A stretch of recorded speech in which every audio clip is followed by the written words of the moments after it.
Bună dimineața, bine ai venit la matinal de Bine v-am găsit, mă bucur tare mult să fiu aici. Ai văzut, noi am pornit de la premiza asta, să aflăm cam ce ne aduce nouă zâmbetul pe buze.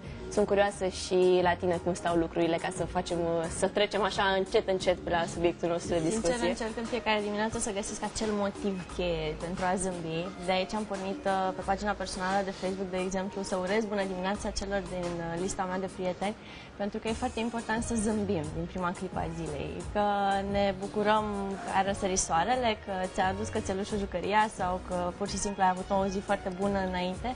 Important e să zâmbești, indiferent de motiv, îl găsești cu siguranță. Și mai ales dimineața, pentru că unii dintre noi nu sunt tocmai fericiți când ne sună ceasul și cred că mai degrabă l-ar arunca undeva unde să nu-l mai găsească niciodată. Dar e important, uite, să găsim un motiv de a zâmbi și de a începe ziua în forță, cu multă energie pozitivă. Spuneam despre tine că te-ai implicat în foarte multe proiecte și partea interesantă e că aceste proiecte sunt pe bază de voluntariat desfășurate. Sunt pe bază de voluntariat. Și, în general, românii, din câte am observat și eu, am fost implicată la un moment dat în astfel de activități de voluntariat și cei din jur erau oarecum reticenți, auzând că, mă rog, practic voluntariatul, pentru că se plângeau că n-au timp să mai facă și asta. E bine să facem, dar nu prea avem timp, spun cârcotașii. Acum, știi cum e, dacă îți găsești acea portiță să te plimbi puțin în parc, la fel de bine poți să găsești acea portiță să faci ceva pentru oamenii din jurul tău. Îmi doresc să schimb niște lucruri. Sunt un om mic, cum vedeți, sunt micuță. Dar cu un suflet mare. Dar nu pot să fac foarte multe din punctul ăsta de vedere, dar îmi doresc. Și asta nu m-am împiedicat nicio clipă să mă implic. Chiar din liceu am început cu tot felul de activități, în timpul facultății la fel, a fost foarte fain. Și acum aș vrea să ajungem, uite, vedem deja imagini, e o serie de evenimente pe care deja acum are foarte mare anvergură acest proiect. E vorba despre lecturi urbane. Da. Cred că acum 2 ani, sau mai bine de 2 ani a început, a avut o prima ediție, mai mult, da. A început la metrou, cititul la metrou. Exact. Hai să aflăm un pic care a fost cursul acestui frumos proiect. Știu că tu ai fost printre cei care au contribuit la dezvoltarea lui. Da, proiectul avea o idee foarte simplă, să încurajăm lectura în spațiile publice și mai ales în rândul tinerilor, pentru că vedem din ce în ce mai mulți tineri care uită să mai citească sau uită să se mai bucure de niște lucruri esențiale, de bază. Și atunci noi mergeam prin diferite locuri, împărțeam cărți, mai ales la metrou. Erau niște întâlniri stabilite de ceva vreme, exista o gașcă destul de mare și de frumoasă și de voluntari, dar și prieteni ai proiectului și ne plimbam pe magistrala 2 de metrou și mergeam și împărțeam cărți și era un sentiment fenomenal. Mi-e dor de sentimentul ăla, îți spun sincer. Când treceam dintr-un capăt în celălalt al metroului și vedeam oamenii că zâmbeau, că erau entuziași și răsfoiau acea carte. N-aveam pretenție, sincer, eu cel puțin să-i văd că ei și citeau cartea, dar ideea în sine, că primeau. După ce primeau cartea, ei trebuiau să o citească, sau nu, depinde fiecare acum, și apoi să dea cartea mai departe, știi? Adică cartea trebuia să aibă așa un ciclu foarte frumos. Devenea un circuit, practic, al lecturii. Exact. Și cea mai bună dovadă că acest proiect a fost unul de succes e faptul că astfel de întâlniri, lecturi urbane, s-au desfășurat în mai multe orașe ale țării. Exact. Proiectul, practic, a explodat în București și după aia a inundat toată țara, pentru că au fost foarte mulți studenți din diferite orașe care le-a plăcut proiectul și atunci au dus și în orașele natale, cum și eu am dus în Buzău și foarte mulți alți cunoscuți prin țară. Chiar și în Piatra Neamț a ajuns proiectul, pentru că tot sunt eu de acolo. M-am bucurat și în Lipova, și în Mediaș, adică au fost și niște orașe micuțe care s-au mobilizat, iar comunitatea de acolo a făcut niște lucruri foarte simpatice. E important. Acum în ce stadiu se mai desfășoară acest proiect? Știu că tu nu mai contribui direct la dezvoltarea lui, dar se anunță o nouă ieșire la lectură în oraș? Da, și în vară au fost. Ideea e că acum proiectul aparține, mă rog, se ocupă cei de la Asociația Advice, asociație studențească.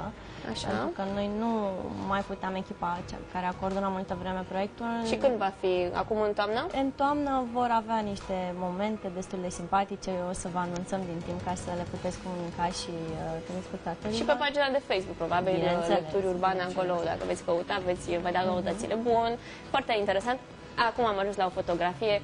Asta e o poză de-a ta într-un frumos proiect. Într-un calendar. Aici ai apărut în calendarul Super Fete din Online, pentru că ajungem și la partea aceasta, pe lângă implicarea ta în aceste activități sociale. Tu ești și blogger, scrii, încerci să motivezi și prin scris pe ceilalți. Da. Și ai și unele evenimente așa pe care le-ai organizat foarte interesante. Am văzut acolo plăcintă cu mere. Era foarte apetisantă. N-am ținut-o prea mult pentru că n-am vrut să vă facem poftă de dimineață. Am și un tricou pe care tu l-ai primit, cred că la un astfel de eveniment. L-am primit cadou chiar de ziua mea pentru acest eveniment sau cu legătură. Ce se întâmplă la întâlnirile astea? A pornit acum un an și jumătate o idee în capul meu, la modul îmi doresc foarte mult să-i cunosc pe cei din online pe care eu îi urmăream, bloggerii mai mari și mai mici, oamenii în care interacționam și îmi doream deja să nu mai stăm în fața calculatorului și să fim zeii tastelor și să ne întâlnim și în offline, în viața de zi cu zi, să ne bucurăm de toate cele. Și a fost foarte drăguț pentru că am zis, ok, mie îmi place să gătesc, dar nu am cum să fac asta, pentru că ar trebui să am niște resurse destul de mari și atunci am zis, ok, fac o plăcintă de mere, pentru că toată lumea iubește plăcinta cu mere. Și de acolo au început să fie tot felul de întâlniri, se numeau Apple Pie Tweet Meet, erau întâlniri dedicate celor din online, trebuia să ai cont de Twitter sau de Facebook, era o regulă. Deci nu neapărat blogger, dar nu. și pe social media. Exact, să fii implicat în ceva, să faci ceva, știi? Și a fost foarte frumos pentru că deja am avut 4 evenimente și toată lumea mă întreabă când mai faci următoarea plăcintă. Și nu ți-au cerut rețeta? Foarte mulți au cerut-o, foarte mulți au spus că produsele respective erau cumpărate. Nu erau cumpărate, au fost făcute de mine, cu mânuța mea. Dragă Anca, vreau să te rog, data viitoare, să organizăm aici la matinalul astfel de ieșire. La micul dejun, noi venim cu ceaiul, tu cu plăcinta, cred că ne putem înțelege. Facem să fie bine. Bun, foarte, foarte interesant și această inițiativă a ta. Acum, pentru că am spus și de viitor ce va fi cu lecturi urbane, am aflat că tu pregătești și un nou proiect de voluntariat, unul care încă n-a fost lansat, dar noi putem afla acum chiar de la tine câteva idei, așa, câteva detalii despre ce e vorba. Este vorba de KGSC. Mergem pe ideea de Know, Grown, Share și Change. Ne dorim foarte mult ca cei din jurul nostru să zâmbească mai mult, indiferent de motive. Dar nu numai de asta, ne implicăm în comunitate, ne adresăm în special voluntarilor noștri, cât și celor care vor să ajute proiectul sau să facă parte din asta. O să dezvoltăm niște platforme interculturale de dialog pentru tineri, o să existe tot felul de workshop-uri, de training-uri, plus multe alte activități, dar sincer prefer să păstrez niște informații mai mult pentru ce o să urmeze, pentru că acum și noi le pregătim și vreau să punem acolo toate ingredientele să iasă minunat. Dar așa, măcar câteva, mai multe amănunte pentru cei care poate vor să se implice într-un astfel de proiect, dacă se mai pot face. Se pot înscrie, o să existe și niște întâlniri pe care noi le vom anunța din timp pe pagina de Facebook sau pe site.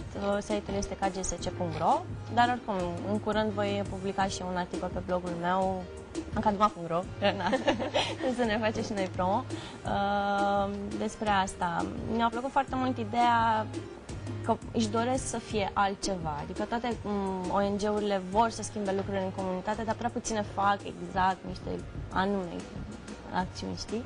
La modul de, ok, strângem deșeurile, facem aia, dregem aia, așa, bun, de ce ești tu deosebit față de o altă asociație? Noi pregătim niște lucruri pentru tineri, pentru cei care vor să se dezvolte și pentru cei care vor să devină mai buni, mult mai mult de atât. Și în aceste proiecte poți să vii și tu cu o idee să o implementezi aici? Cum să nu, cu siguranță, pentru că suntem înainte de toate o comunitate, suntem o echipă. E efectul de domino. Dacă unul își dorește un lucru, cu siguranță își va dori și celălalt și se pun ideile cap la cap și o să iasă ceva frumos. Mulți dintre noi, sau poate diferă puțin aici vârsta, că e o diferență așa de generație, dar unii spun că tinerii din ziua de astăzi nu prea mai fac nimic, nu prea... Mi se întâmplă asta dacă, mă rog, persoanele aflate, trecute de prima tinerețe, de obicei au părerea asta despre tineri. Dar din ce mi-ai spus tu, cam toți cei care au ajutat la dezvoltarea proiectului sunt studenți, elevi, că putem să contrazicem. Cum vezi tu această generație? Ai spus că și acest proiect pe care vă pregătiți să lansați tot tinerilor este adresat. Cum îi vezi tu generația asta cu care ai avut ocazia să lucrezi? O generație care înflorește pe zi ce trece, adică asta discutam și mai devreme cu cineva. Generația noastră a fost tot timpul generația Speedy Gonzales, dacă vrei să spunem așa. Ne implicăm în foarte multe chestii, ne dorim să facem lucruri până la un punct în care ne lovim de niște ziduri.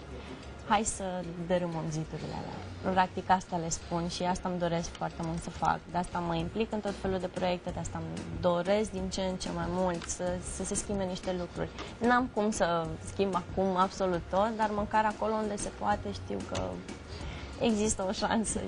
O altă problemă sau o altă piedică care apare uneori într-un proiect de succes, care are toate datele de a reuși, uneori după ce ajunge la un nivel destul de pe care ți l-ai dorit și oarecum te mulțumește, unii dintre noi doresc să treacă pe cont propriu și atunci ceva se strică. Dacă tu ai fost într-o echipă și a funcționat perfect, tu crezi că vei putea să faci la fel de bine acel lucru și separat și atunci devine această tendință a românilor de a fi propriul tău șef și de a... Da, dar depinde foarte mult acum ce vrei să faci pe cont propriu, pentru că dacă are legătură cu scopul în care făceai parte din organizația respectivă, atunci cu siguranță vei fi lăudat pentru că vei încerca să începi în jurul tău o altă comunitate, un alt grup de oameni.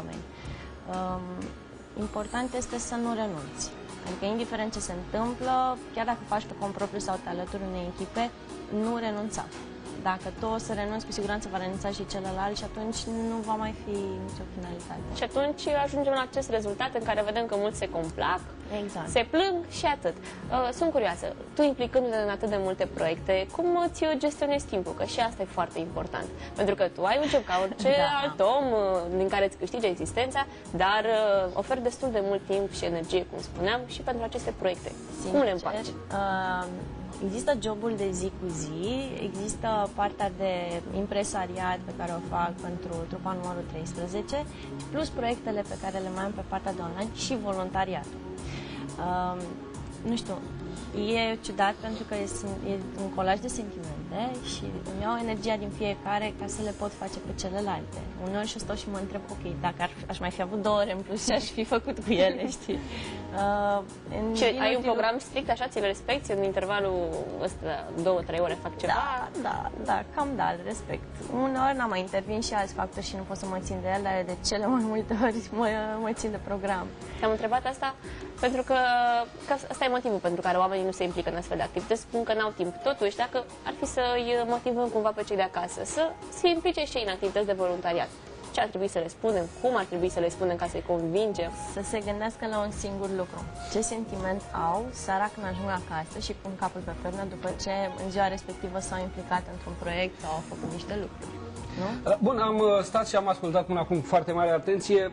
Eu mi-aș fi dorit foarte mult, nu știu dacă mai am timp, să te întreb cam cât de răspândit e acest voluntariat în România, pentru că, din câte știu eu, oamenii sunt reticenți în ceea ce privește a fi, această expresie sau această stare, de fapt, a fi voluntar.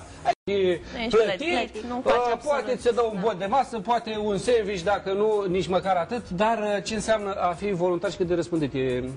Fenomenul în România, acum nu știu, nu pot să-ți dau cifre, statistici, dar sincer am observat că din ce în ce mai mulți tineri, adică undeva deja de la 18 ani, 26, cam așa, încep să se implice în tot felul de proiecte.